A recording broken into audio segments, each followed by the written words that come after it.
Bwana Yesu asifiwe. Karibu katika ibada ya asubuhi ya Anza Siku na Bwana inayokuja kwako na mimi Pastor Miamba, na leo ni siku ya 14 ya mfungo wetu, na Bwana anasema nasi tuombe katika kuwa hodari katika yeye kwa mwaka huu. Mungu atusaidie tuwe hodari sana. Biblia inaeleza katika kitabu cha Waefeso sura ya 6 mstari wa 10, maandiko yanasema hatimaye mzidi kuwa hodari katika Bwana na katika uweza wa nguvu zake. Hatimaye mzidi kuwa hodari katika Bwana na katika uweza wa nguvu zake. Tunapoenda kufunga siku ya leo, tumuombe Bwana atusaidie kuwa hodari katika Bwana, yani katika yeye, na katika uweza wa nguvu zake. Tunajua kabisa ya kwamba hapa Paulo alikuwa akiwafundisha Waefeso namna ya kupambana vita, na akawa anatoa silaha za vita, lakini akatoa protokoli za upiganaji katika ulimwengu wa roho. Akaeleza vile ambavyo protokali za giza zinafanya kazi kwetu, lakini akatufundisha na kutuimarisha kuwa hodari katika Bwana na katika uweza wa nguvu zake. Nataka nikuambie kitu kimoja. Imradi umezaliwa katika dunia hii, upo kwenye vita, lakini imradi umezaliwa katika roho, upo upande wa ushindi katika hiyo vita. Na imradi upo katika ushindi katika hiyo vita, ni lazima uwe hodari katika Bwana na katika uweza wa nguvu zake. Ni hakuna namna kwamba unaweza ukashinda bila kuwa na uhodari ndani. Lazima kuwe kuna uhodari katika Bwana. Lazima ujue kutumia silaha zote za Mungu ambazo zimeandikwa katika kitabu hiki cha Waefeso. Unapozitumia silaha hizo za Mungu upate kumshinda yule adui, lazima uwe hodari katika Bwana na katika uwezo wa nguvu zake. Lazima ndani yako kuwe kuna imani thabiti. Lazima ndani yako kuwe kuna ngao ya imani inaweza kuizima mishale ya yule mwovu Ibilisi. Lakini huwezi ukaitumia imani sawasawa kama wewe mwenyewe haujatengenezwa kuwa hodari katika Bwana na katika uwezo wa nguvu zake. Shetani anacheza na mambo mengi sana. Nimeshuhudia shetani akiwatesa watu wengi kupitia mazingira. Yani anakutengenezea mazingira ambayo yale mazingira yanaanza kukutesa, lakini yale mazingira hayawezi kunyamazishwa kwa akili za kibinadamu. Yale mazingira huwa yananyamazishwa kwa imani. Mazingira huwa yananyamazishwa kwa imani, lakini hauwezi ukatumia imani kama haujawa hodari katika imani, kwamba ukawa hodari katika Bwana na katika uweza wa nguvu zake. Tumeona watu waliokuwa wakiwa mahodari katika Biblia, lakini Mungu aliwasaidia kutumia imani ambayo Mungu ameiweka ndani yao, wakawa wanayashinda mazingira. Ukimwangalia yule akida, Yesu anamsifia kwamba huyu mtu ni hodari sana, kwamba sijawahi ona imani ya namna hii katika Israeli yote. Sijawahi ona imani ya namna hii, kwa sababu alimdhihirishia Kristo ya kwamba neno lake linatosha kutumwa na kumponya mjakazi wake, lakini si lazima yeye aende. Sasa hiyo ni imani ya level nyingine. Lazima mtu uwe hodari. Leo hii nikikuambia kati ya kukuombea mbali, hapo nikakwambia kuna uwezekano wa mimi kuja hapo nyumbani kwako na kukuombea, ninajua utachagua nije hapo, kwa sababu utaona nikija hapo kuna vitu vingine ambavyo nitaviona hapo na nitavishughulikia hapo, kwa sababu nimeviona na ni ukweli, ndivyo ilivyo. Lakini yule hakuangalia hiyo, akasema wewe tu maneno tu na mtumwa wangu atapona. Ilikuwa ni uhodari katika imani. Lakini pia unaweza kukuta mtu ambaye alivutia katika imani, yule mama aliyetokwa na damu kwa miaka 12. Tumeona jinsi ambavyo alikuwa hodari katika imani. Aliangalia mazingira anayoyapitia. Aliangalia mazingira ambayo Yesu wakati wote amezungukwa na wapambe ambao hawezi kumruhusu apite. Akaona ni vyema awe hodari katika imani. akatumia imani, akaubeba muujiza wake. Kwa tunapoongea kwa habari ya Mungu kutufanya tuwe hodari, ni maombi makubwa sana, kwa sababu yatatufanya tuwe na washindi dhidi ya mazingira tunayoyapitia, dhidi ya mazingira yanayotutesa, kwa sababu tunateswa na mazingira. Shetani anaweka mateso yetu kwenye mazingira, anatengeneza mazingira fulani ambayo unaanza kuona mauti, unaanza kuona kushindwa, unaanza kuona kama tayari umeangamia, unaona kama hamna msaada. Ni mazingira ambayo shetani huwa anayatengeneza kwa ajili ya kumtesa mtu. Lakini Mungu anapofungua milango, akakufundisha na kukutia nguvu, akakufanya uwe hodari sana, utayashinda mazingira. Bwana atakupa imani ya kuyashinda mazingira. Kwa hiyo nataka twende tukamwombe Mungu katika mfungo wa leo, kwamba Mungu atusaidie kuwa hodari sana. Biblia inasema hatimaye mzidi kuwa hodari katika Bwana na katika uweza wa nguvu zake. Unaweza ukawa ukitaka kupata picha ya sentensi hii, angalia vile ambavyo unaweza ukawa una bunduki ndani, lakini hiyo bunduki usiweze kuitumia. Unaweza ukawa na panga ndani, mwizi akija anaweza ukashindwa hata kulinyanyua.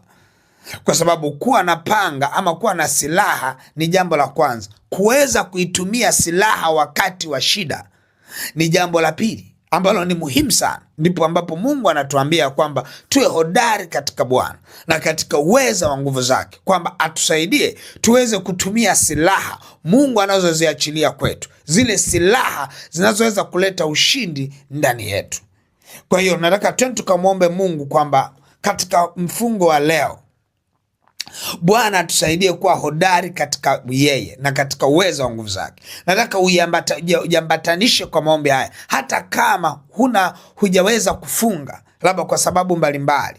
Najua hapo watu wengine ambao hawezi kufunga, labda ni wajawazito, hawezi kufunga na mambo mengine, lakini kuna namna ambapo unatakiwa kutembea na maombi haya ili uweze kutembea kwenye wingu ambalo sisi wenzako tunalitembelea. Kwa hiyo utajiambatanisha kwa sadaka zako, jiambatanisha kwa kulisikia neno, hakikisha unalifuatilia neno ili uweze kutembea katika wingu ambalo na sisi tunatembea. Na leo tunaenda kumwomba Mungu atufanye tuwe hodari sana katika yeye na katika uweza wa nguvu zake. Mungu atusaidie. Kuna nyakati jaribu sio kubwa, lakini linakutana na nguvu kidogo. Unakuta muda mwingine jaribu sio kubwa, lakini linakutana na maarifa madogo. Unakuta muda mwingine jaribu ni dogo, lakini hatupo hodari katika kulifesi lile jaribu. Lakini nakuhakikishia, kama mtu anaweza akalalamika kwamba huu ni mwaka nimejaribiwa sana, unaweza ukashangaa kulikuwa hakuna majaribu, ila nguvu ndani yake ilikuwa ni ndogo. Unaweza kukuta kwamba mtu analalamika kwamba huu mwaka ni wa majaribu kweli kweli, lakini ukashangaa kwamba hakuna majaribu yoyote, ila ndani yake kulikuwa hakuna uhodari katika Bwana na katika uweza wa nguvu zake. Sasa kama hauna uhodari katika Bwana na katika uweza wa nguvu zake, majaribu ni lazima yaje kama mvua. Lazima ukutane na majaribu ya kila aina. Utakutana na wingu la majaribu kweli kweli, kwa sababu ni lazima uwe hodari katika Bwana na katika uweza wa nguvu zake, ili uweze kuyashinda majaribu, ili majaribu yawe mepesi kwako, ili yasionekane majaribu ndani yako. Lazima uwe hodari katika Bwana na katika uweza wa nguvu zake. Mtu mmoja atakayenielewa atalichukulia jambo hili la leo kuwa ushindi wake wa mwaka wa leo, kwa sababu huo hodari utakapoweza kutembea nao kwa mwaka huu, tayari wewe ni mshindi kwa miaka mingine yote iliyobaki, kwa sababu tunahitaji kuwa hodari katika Bwana.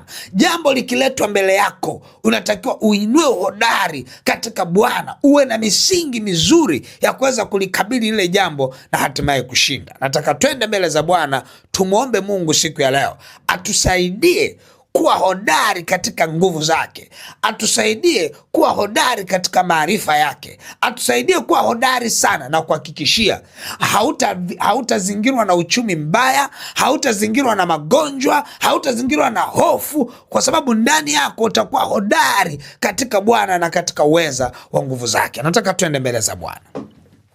Baba mtakatifu, katika jina la Yesu Kristo wa Nazareth, Mungu liye hai, tunakuja mbele zako kwa moyo wa shukrani.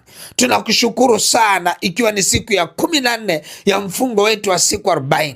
Mungu liye hai, asante kwa maana kila siku unasema nasi ukitusaidia na kututia nguvu. Baba, tunakushukuru sana. Mungu liye hai, asante kwa ajili ya ajenda yako uliyoachilia siku ya leo, kuwa hodari katika wewe Bwana na katika uweza wa nguvu zako. Mungu liye hai, umetupenda na unatupenda. Umetuchora katika vitanga vya mikono yako, unatulinda kama mboni ya jicho lako, lakini ndani yetu tunashindwa kuwa hodari katika wewe Bwana na katika uweza wa nguvu zako. Hatimaye shetani anatuonea katika mazingira mbalimbali. Baba, leo umesema na maisha yetu tena kuwa tu hodari katika wewe Bwana na katika uweza wa nguvu zako. Baba, tunaomba maisha yetu yakawe ya ushindi sana. Utusaidie Bwana kuwa hodari katika wewe na katika uweza wa nguvu zako. Tunakushukuru Mungu liye hai. Tunaomba uendelee sasa kututengeneza. Tunajiweka wakfu katika uhodari wako Bwana.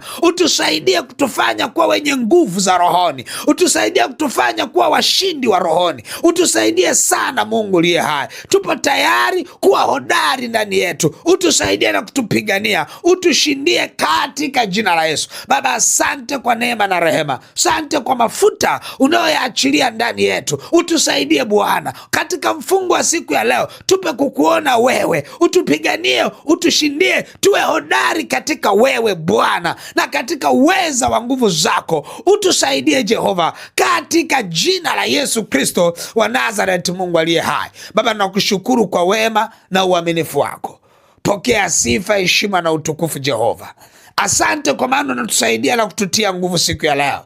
Unatusaidia na kutuimarisha siku ya leo. Mungu liye hai, asante kwa neema unayoachilia siku ya leo. Tunakushukuru mfalme wa amani. Pokea sifa, heshima na utukufu Jehova, kwa maana vyote ni vya kwako. Utusaidie Bwana, utuimarishe Bwana, ututie nguvu Bwana. Hatuhitaji kuiona ndani yetu hofu, wasiwasi wala mashaka. Hatuhitaji kuona ndani yetu magonjwa, wala hatuhitaji kuona ndani yetu ukame wao wowote Bwana. Baba, tunaomba utufanye kuwa hodari sana katika uweza na katika nguvu zako. Ututie nguvu katika jina la Yesu. Utusaidie tuweze kuyashinda mazingira. Utusaidie tuweze kuyapiga mazingira. Utusaidie kuwa wenye imani kubwa katika jina la Yesu Kristo wa Nazareth, Mungu aliye hai. Baba, asante kwa neema na rehema. Asante kwa kibali chako mfalme. Asante kwa neema yako Jehova. Ninaomba Bwana kwa ajili ya mtoto wako anayenisikia wakati huu, ukamfanye leo kuwa hodari. Yamkini kuna majaribu anayapitia, yamkini kuna changamoto anazopitia. Msaidie kuwa hodari katika wewe, katika uweza wa nguvu zako. Msaidie sana katika jina la Yesu. Baba, ninaomba umsaidie mtoto wako huyu awe hodari katika jina la Yesu. Umtie nguvu kuwa hodari sana kwa jina la Yesu Kristo wa Nazareth, Mungu aliye hai. Baba, ninaomba neema na rehema. Ninaomba kibali chako, ninaomba nguvu zako. Msaidie mtoto wako huyu apate kuyatenda yote sawa sawa na vile ambavyo umemkusudia, katika jina la Yesu Kristo wa Nazareth, Mungu aliye hai. Baba, asante kwa neema na rehema. Sifa na heshima ni zako Jehova. Amen. Mungu wangu akubariki sana. Basi utashika sadaka yako njema. Ibada hii ni nzuri sana kwa Jumapili yako. Ibada hii ni nzuri sana kwa mfungo wetu wa leo. Basi Mungu aendelee kukutia nguvu. Bwana aendelee kukuimarisha katika mambo yote. Bwana akufanye kuwa hodari sana. Ukawe hodari katika yeye na katika uweza wa nguvu zake. Akupe kushinda majaribu yote yaliyo mbele yako. Akupe kuyashinda mazingira yote yanayoinuliwa kinyume na wewe. Mungu wangu akubariki sana. Basi utashika sadaka yako njema. Utaiachilia sadaka hiyo kwenye ile lipa namba ya M-Pesa ambayo ni 57 78 76 0, au namba za mawasiliano 0713 84 21 23 au 0744 98 25 17. Mungu wangu akubariki na uwe na siku njema. Amen.